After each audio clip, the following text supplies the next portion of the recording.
The second step to getting your non-resident Virginia concealed carry permit is to fill out form SP-248. If you look on this page right below the video, you should see a button that says complete form SP-248. If you're on a computer, which is the ideal way to do this, you can click on that and it's going to open in a new tab where we can fill in the information. If you're watching this on a phone, it's going to try to download it, which is a little bit more confusing, so I do recommend doing this on a computer. But yeah, so let's look at this. So SP-248 is the form that you need to fill out, and this is the legal form that we're turning in. So let me just go through how this works and try to help explain it. Of course, you need to fill it out accurately with your own information, but I'm just going to sort of zoom in here and work on this so that you can have a bit of an idea of how it works. For the purposes of this video, we're going to, of course, assume that you are not a Virginia resident, so I'm going to go ahead and check non-resident here. You can leave file number blank, and then let's come down to step number 1 here. We got full legal name, so you're going to put in your first name. I'm just going to type in first your middle name and then your last name. Here you're going to put in your birthday in step 2. Let's just type in some random digits here. You're of course going to use your real information.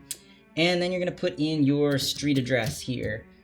City, county, state, and then zip code.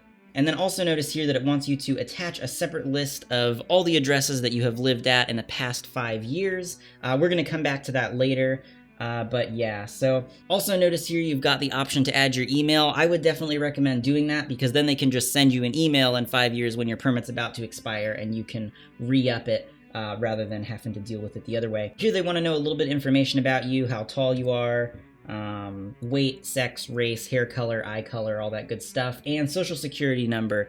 Now, they're not actually allowed to require you to put your social security number, and some people may not want to do it, but I would suggest that you put your social security number because it helps keep it from, it just makes it easier because they're trying to verify your information and make sure who you are, and they can do that without your social security number. But if you just give them your social security number, it makes their jobs easier, so you're more likely to get your permit faster. So put in your social security number there, and place of birth, you're going to enter that. Country of citizenship, of course, is going to be the United States. Phone numbers, and then here we're on to this whole section. This whole section here is basically just, are you a bad guy? So I'm assuming that you're not a bad guy, in which case you're just going to check no on all these boxes. But let's go through what they are real quick, just in case. Have you ever been convicted of a felony? Blah, blah, blah. No. Have you ever been convicted of a misdemeanor? Blah, blah, blah. No. Have you been committed to the custody of the Commissioner of Behavioral Health? Blah, blah, blah. No. Have you been acquitted by reason of insanity? Blah, blah. No. Have you been involuntarily admitted to a facility or ordered to mandatory outpatient treatment if you were subject to a temporary detention? Blah, blah. No. Have you received mental health treatment or substance abuse treatment in a residential setting? Yada, yada, yada. No. Are you the subject of or named as a respondent in a restraining order or protective order? No. Are you addicted to or an unlawful user or distributor of marijuana? No. Are you an alien not lawfully admitted for permanent residency in the United States? No.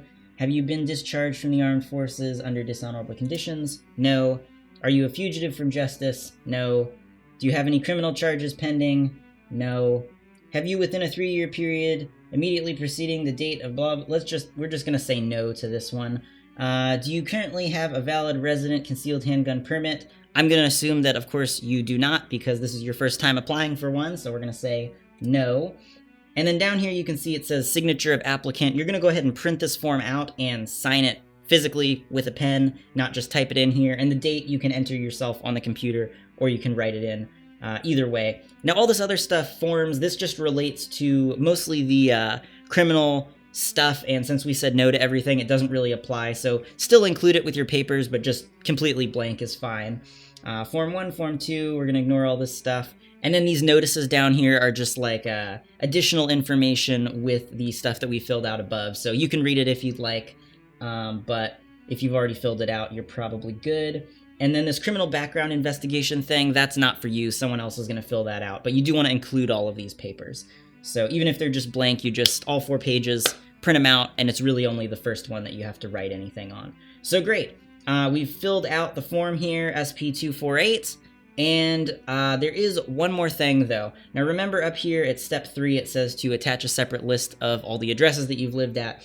We're going to go ahead and click back and you'll notice there's a little button, and addresses. Now, you can just type this out yourself manually in Word if you'd like, but just to make it convenient for you, we've got a little button here. If you click on that, it's going to download a Word document called addresses, and you can just click on that, and it's going to go ahead and open in Word, and this is just a template to make it easier for you. So you click Enable Editing, and you're just going to update this with your addresses. There's a little note saying that, so we're going to get rid of that little note line.